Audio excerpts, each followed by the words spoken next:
Sunny Atlanta. The 13th day of quarantine in the city is on the brink of extinction. Panic and horror surround those who have managed to survive. No one understands how it will all end, but how did it all begin?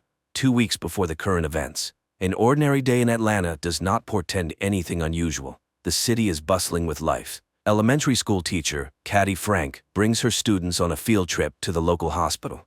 At the same time, on one of the floors of the clinic, Dr. Sanders finds herself in quarantine due to an unknown illness. The woman remembers that shortly before the first symptoms appeared, she had contact with a patient from Syria who was sick. In another part of the city, Jenna also feels unwell, but not because of the virus. She is anxious about moving in with her boyfriend Alex. At the last moment, Jenna backs out and confesses to a cop that she is not ready to rush. Alex is unable to sort things out with his girlfriend because he is called to the department. There, a major meeting is being planned, where the police are asked to prepare for a difficult situation in the city. There is a suspicion that the Syrian brought an unknown virus to Atlanta and quarantine may need to be declared. Dr. Sabina Lomers speaks to the police officers. She also talks about the threat of an epidemic but assures the audience that nothing serious is happening. Another main character who will face difficult trials is Teresa. The pregnant woman visits her mother's shop, where her mother reminds her that she is expected at the adoption agency, which is looking for parents for her daughter. The reminder upsets Teresa, but her boyfriend reassures her and assures her that he has everything under control. They will run away tonight and no one will be able to take their child. Caddy's students perform for the patients, but the teacher is concerned about why Dr. Sanders did not meet them. The doctor on duty pretends not to know about the colleague's fate and does not tell the teacher about the infected doctor's condition. Caddy begins to suspect something strange is happening soon. When they were about to leave, the doctors announce that the children will have to stay a little longer. The hospital is under quarantine and everyone must undergo a thorough check. Dr. Lorms arranges a secret meeting with Alex and asks him to take the situation under personal control. She admits that she has extensive experience but has never encountered such a virus before. According to the expert, the danger threatens not only Atlanta but the entire world. On-call officers are sent to the Zero patient's home, from where the doctors believe the epidemic began. Cops protect themselves as much as possible with shields and gloves and convince the patient's relatives that they should also take safety measures. The boy is in serious condition and is taken to the hospital despite his attempt to escape. Caddy realizes that her son and his friend Thomas have run away. The teacher goes in search of the boys just as the Zero patient is being brought in. The woman notices the patient but refuses to leave the corridor until her students are found. Officer Jake Riley volunteers to help Caddy. Together they search for the missing boys, and the pair witnesses an even more terrifying sight: the bodies of Dr. Sanders and her fiancé. Fresh news reports indicate that the situation has worsened. The Zero patient died after a severe period. The cops also learn about what happened to Dr. Sanders. But more frightening to the police is the fact that all the emigrants' relatives were also infected. This means the virus spreads very quickly and kills the host within 48 hours. Caddy finds the boys in a rat lab. It seems the danger is over, but the doctor informs her that the quarantine is extended for 2 days and no one will be able to leave the hospital earlier. During the report, Dr. Connor informs the police that they have identified the virus. He assures them that traces of the pathogen were found in the Zero patient's personal belongings, and it all looks like an attempt to deliberately cause an infection. Teresa arrives at the train station to leave for her boyfriend's relatives, but unexpectedly, the train refuses to take new passengers and passes by. Upon learning that Jake is locked in the hospital, Alex directly asks Dr. Lorms about what is happening. The expert admits that a border is being established around the area that cannot be crossed for several days. By evening, panic begins in the city. People are surrounded by an iron fence, and many find themselves separated from their loved ones. Teresa learns that she and Xander are also on opposite sides of the cordon, and the girl will have to decide what to do next. Despite the measures taken, the number of infected continues to grow. At night, experts conduct an autopsy on the Zero patient and discover that the virus affects all vital organs. Furthermore, there is evidence that it takes only 48 hours from infection to the end. There is no chance of recovery, and if a vaccine is not found soon, the world faces serious trouble. Alex manages to contact Jenna and asks her to stay in a safe place. The girl decides to lock herself in her office. Returning to her mother's shop, Teresa calls Xander and tells him that she is okay. Despite this, the boy promises to find a way and get to her through the dangerous fence. Jenna is joined by her colleagues who did not manage to leave the city. Meanwhile, the girl's fiancé receives a warning that he should not break the rules due to personal attachments. Jake is asked to help the doctors sort through the belongings of the sick to find their relatives. Examining the Zero patient's mobile phone, the guy notices a frightening detail. A day before his death, the young man communicated with a blonde woman who had not been known about before. Jake immediately reports his findings to his colleagues, and the department decides to send a squad to search for the stranger. The police find the blonde's address, but her parents say she has not been seen since yesterday. Another emergency meeting is called, and everyone is ordered to find the girl within hours. While waiting for the doctor, Caddy listens to a news broadcast talking about the Zero patient and the doctors who contracted the virus from him. For the first time, the woman notices discrepancies, but her thoughts are interrupted by Dr. Connor, who assures the teacher that everything will end soon and she and the children will be able to go home. Leaving, Caddy still decides to ask about her suspicions. She was surprised that Dr. Sanders died before the Syrian who supposedly infected her, but Connor avoids answering, muttering something about differences in immunity. Jake is sent to find the girl, and the authorities hope to hide the fact that the infected person is behind the fence. But it is no longer possible to help the blonde. The cops find her in serious condition in the apartment of old friends. The blonde and her friends are taken to the quarantine zone. But Lorms admits to Alex that the situation is too serious. The virus spreads faster than they could have anticipated. Alex calls his fiancée to reassure her, but he does not dare to tell her what the city is facing. The police have been ordered to strengthen the cordon and use weapons in case of violations. More people with symptoms of infection continue to arrive at the hospital. Among them, Jake sees many children, but the doctor says that this is not the worst. The hospital is running out of free beds, and soon there will be nowhere to isolate the sick. In addition to the bad news, the officer has an unpleasant task. Connor asks him to cremate the bodies to prevent outbreaks of other diseases. Another problem for the authorities is Leo Green, a local journalist. He continues to publish panic-inducing videos, and Lormes instructs Alex to stop the provocateur. The cop tries to negotiate with Leo, but the journalist is sure that the authorities are hiding something, and he must get to the truth. A few minutes later, a new video from Green appears online, this time attracting the president's attention. Jenna's colleagues realize that they will not have enough food until the end of the quarantine, and the men decide to go to the store. The girl does not like this idea, but the majority votes to take the risk. Teresa's mother also takes the situation lightly. The girl sees her mother raising prices on essential goods to make a profit. To entertain the children, Caddy takes them to the roof. This gives everyone a chance to breathe fresh air, but the girl does not have time to relax. Thomas runs away, ignoring the teacher's cries. The girl finds the student on the stairs, next to a sick man. Drops fall on the boy, and it becomes clear that he is now infected. Thomas is sent to isolation, and the teacher blames herself. She tells the doctor that she promised the boy's father to take care of Thomas, but let him down. The men return with full bags of groceries, but Jenna does not let them into the office. She notices that her friend took off his gloves, meaning he could have brought the virus on his hands. A customer who was charged too much brings her friends. They raid the store, but Teresa's mother is saved by Jake's appearance, who received orders to patrol the city. Caddy finds Thomas's ward empty. She catches up with the boy at the hospital exit, and his father refuses to leave his son in the quarantine zone. The doctors have no choice but to let the patient go. Alex's pleas have no effect on Leo, and in pursuit of a hot story, he allows his colleagues to leave the closed area. He is not even frightened by the fact that one of the girls has symptoms of the disease. Alex and Jake manage to meet secretly on neutral territory. Both guys are nervous, but they have to work together. Leo Green tells the whole world how to leave the closed area. The police have to hold back the crowd while workers cut the ladder. This leads to serious riots, and the cops have to open fire to kill. To prevent such incidents, the government shuts down the internet and phone communication, depriving everyone of the only joy, talking to each other. Caddy accidentally enters a closed room and learns the truth about the number of victims. Among them are her students. At the same time, Jenna also tries to get to the truth, and she assembles a radio phone to call Alex. The girl has to climb to the roof to get the antenna, where she meets Sam, a technician who hid on the roof to avoid infection. Alex changes partners and goes on night duty. In the middle of the night, he notices an intruder and asks him to stop.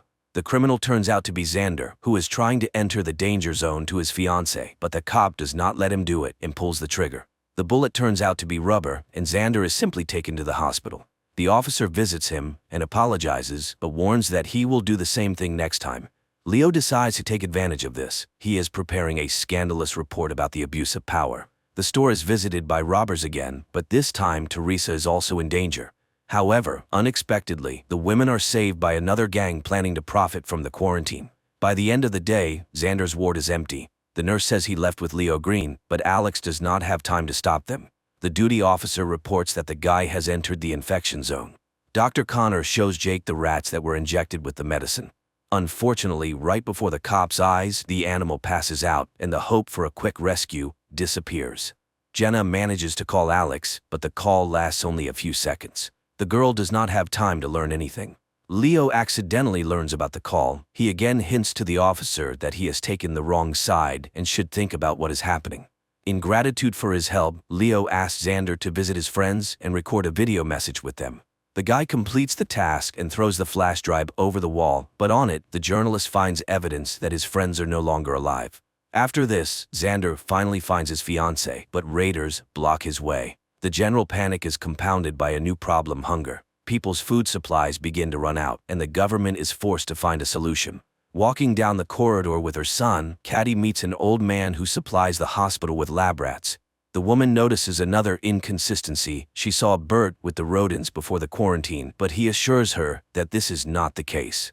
Lammers asks Alex to organize food delivery to the danger zone. The policeman asks for time to prepare, but is refused. He must do it by tomorrow without explanation.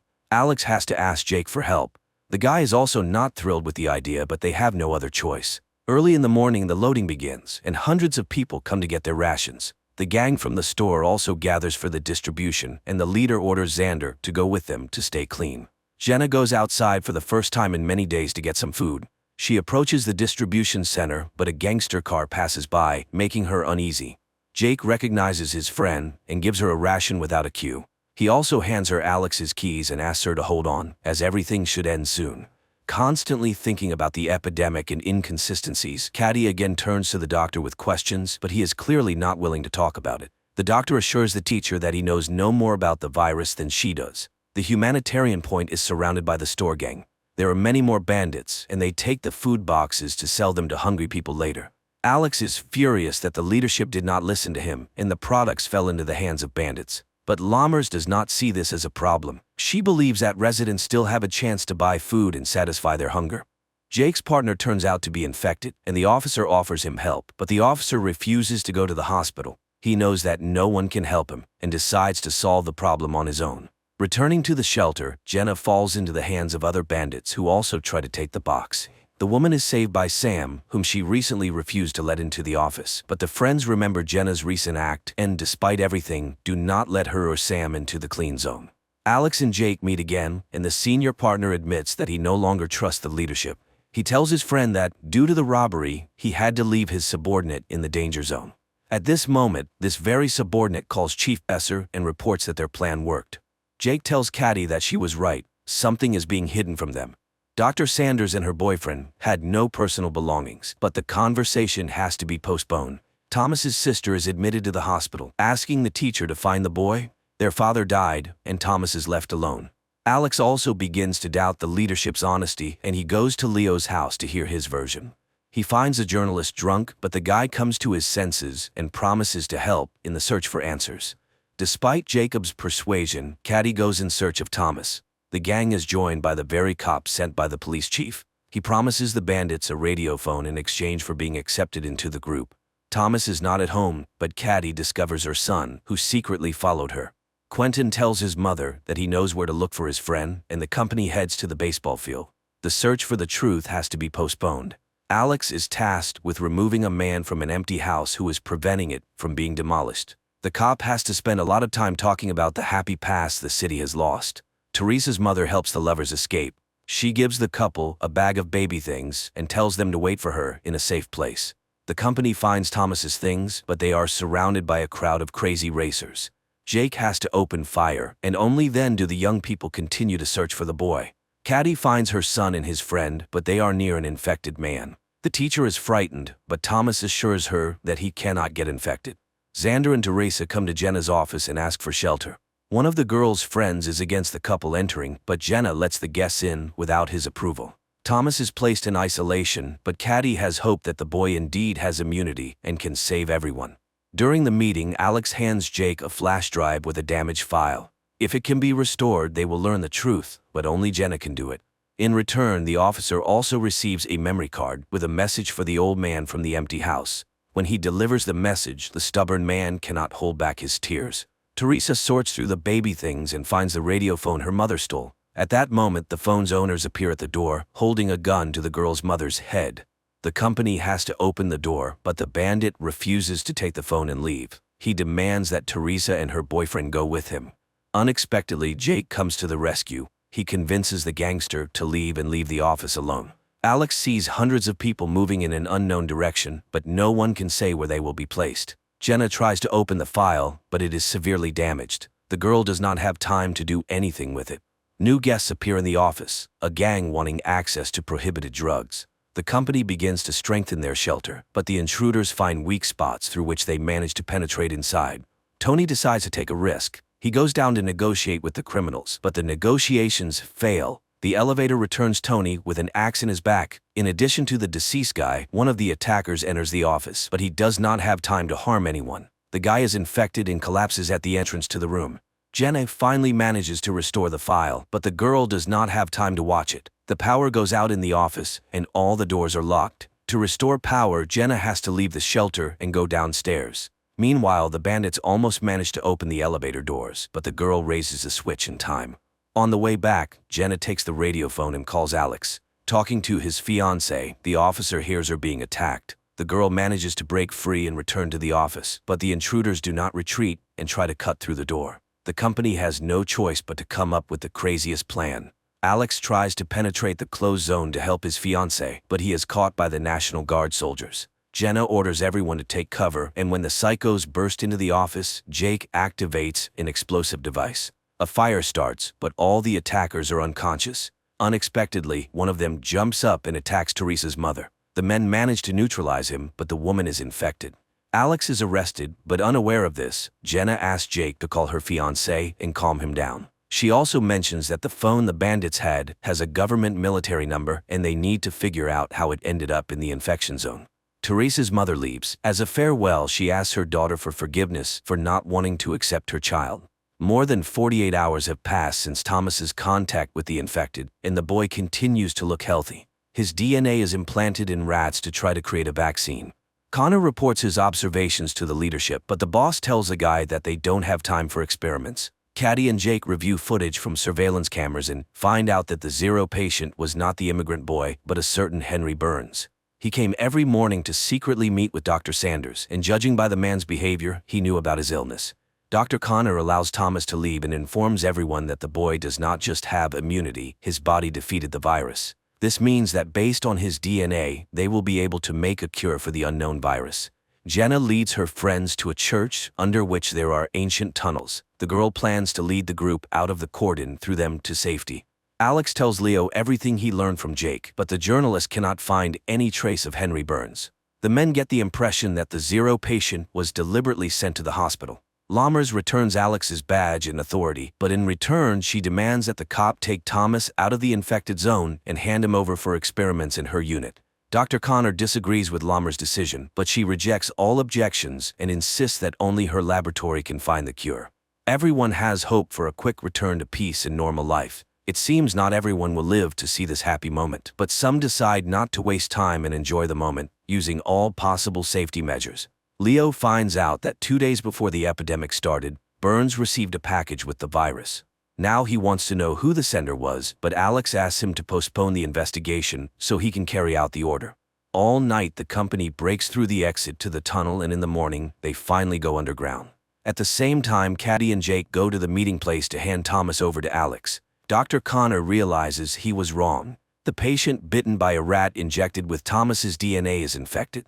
During the seizure, he infects several more people, and the doctor understands that the boy is an asymptomatic carrier. If he leaves the cordon, the virus will take over the entire city. The company has to return due to gas that has accumulated underground. They remain in the infection zone. Meanwhile, Thomas ends up in the hold the zone between districts. He is met by Alex and Dr. Lammers, but at the last moment, the transfer is cancelled and the boy is sent back.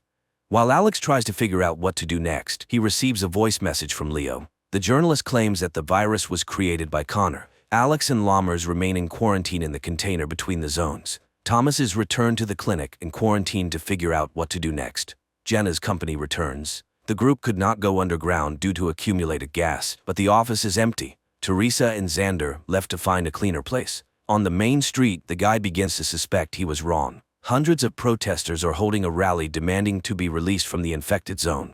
Xander tries to protect the girl from the crowd, but Teresa sees her mother in the crowd and tries to break through to her. Not wanting to risk his pregnant girlfriend, the guy decides to check who she saw in the crowd.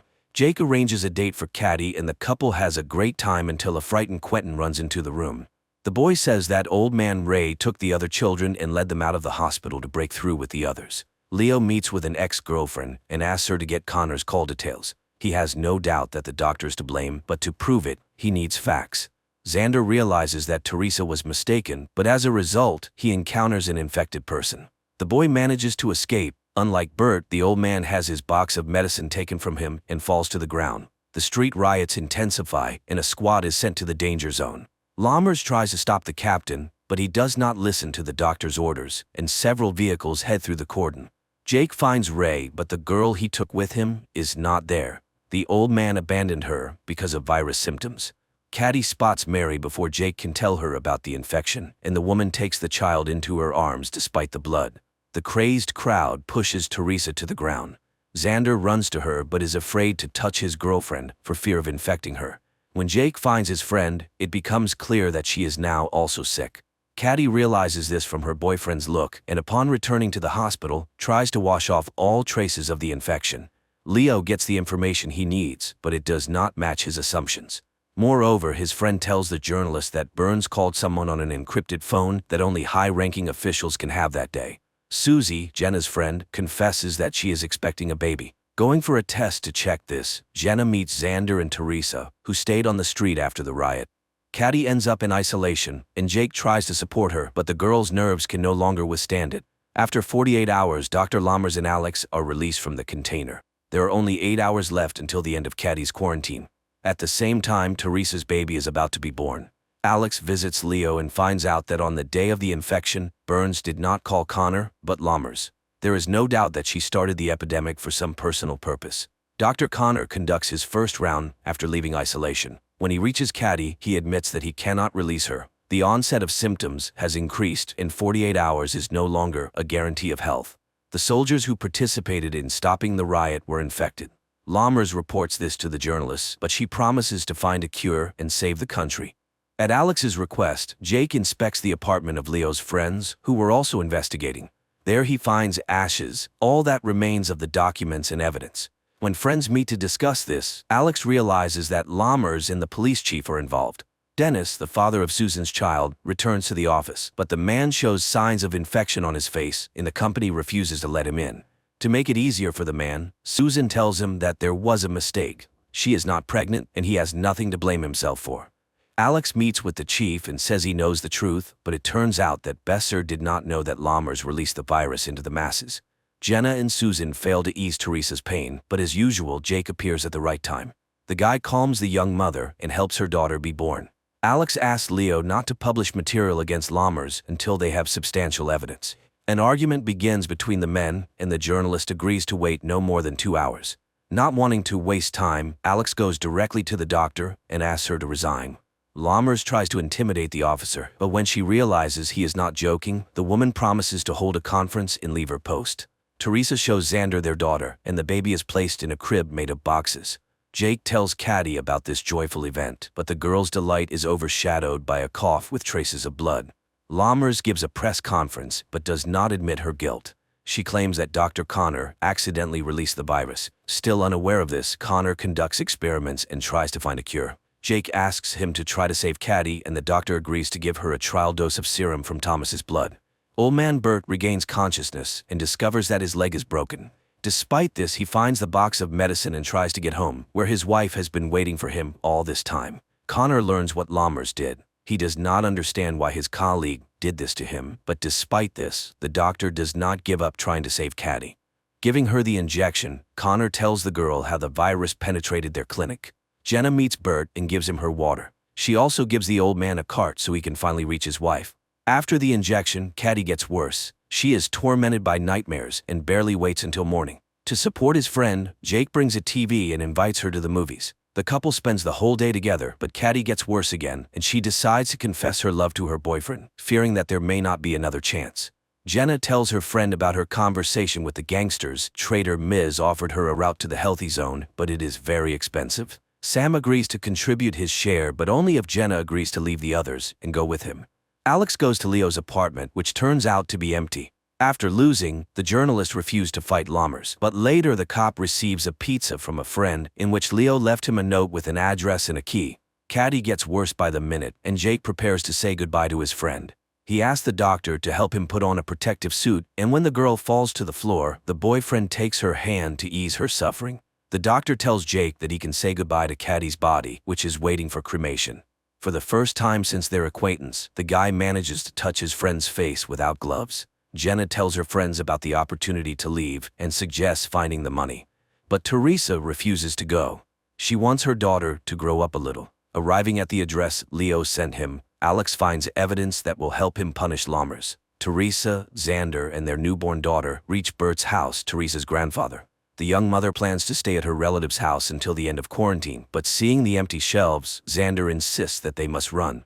Alex learns about a certain Catherine Hops, whose son was connected with Lammers. From her, the man learns the address of the laboratory and heads there. While Dr. Connor tries to create a cure, news about him spreads throughout the zone. A gang breaks into the clinic wanting to punish the doctor, but Jake convinces them that he needs to be protected to be the first to get the vaccine. This is the last thing Jake can do before leaving. He decides to run through the cordon to save Quentin. Alex inspects the abandoned lab and finds solid evidence of Lammers' guilt. He accuses her and names a True Zero patient who fell ill several years ago. This time, Lammers does not argue. She admits she created the virus and believes it is needed for the country's safety. But now she asks Alex to postpone the battle and focus on fighting the virus, which has now crossed the cordon. An attack occurs in the hospital, and one of the gangsters becomes infected. Dr. Connor has to give him the test drug. It is his only chance not to become a victim of the bandits. Jake prepares Quentin to cross into the healthy zone and promises to find him as soon as it is all over. Jenna's company also prepares to go underground to cross the cordon. At the same time, the body of the boy who tried to take the risk is examined, and an army is assembled so that no one else can cross the border. To prevent illegal crossings, the tunnels are mined and blown up. Alex tries to stop it, understanding that there may be people there, but the captain refuses to make concessions. Unaware of the government's plans, Miz orders the fugitives to prepare to descend into the tunnel. Meanwhile, at the hospital, Dr. Connor transfuses Thomas's blood to the infected gangster, hoping this will cure him. Despite all attempts, the gangster cannot be saved. Because of this, Jake has to save the doctor. The gang leader cannot forgive him for the loss of his brother. The explosions catch the group deep in the tunnel. The ceiling begins to collapse, and the company is divided. Teresa, Xander, and their baby are left alone. Connor finds a way to make the medicine, but for this he needs people with the same blood as Thomas. Jake tries to find volunteers, but no one wants to participate in the dangerous experiment. Then the guy prepares a speech in which he names all the dead. For their sake, Jake asks people to get tested and, in case of a match, become donors. Miz leads the group to a dead end, but the guy does not give up and looks for new exits. Alex learns about this and asks Lammers to stop the explosions and bring people to the surface. As an exception, Lammers promises the officer 1 hour. After that, all tunnels will be destroyed. Jake's words convince people and they gather to get tested. Xander takes his family to Teresa's mother's store, and the girl decides to stay there until the end. The doctor finds blood with antibodies. A local priest can be a donor for the medicine. Old man Bert spills the last bottle of wine and adds a secret ingredient to it. He and his wife raise their glasses to toast that their suffering ends. Hugging on the couch, the couple prepares to go to a better world. Alex finds the fugitives, among whom he sees Jenna. The girl assures her fiancé will let them into the clean zone, but Alex does not know what to do. His time is running out. Dr. Lammers orders the tunnels destroyed, but at this moment, Leo's report about everything the blonde did appears on the screens. Alex does not let the fugitives go, but returns to the quarantine zone with them. And Jake, scattering Caddy's ashes over the city, prepares for a new battle with the virus that changed the world.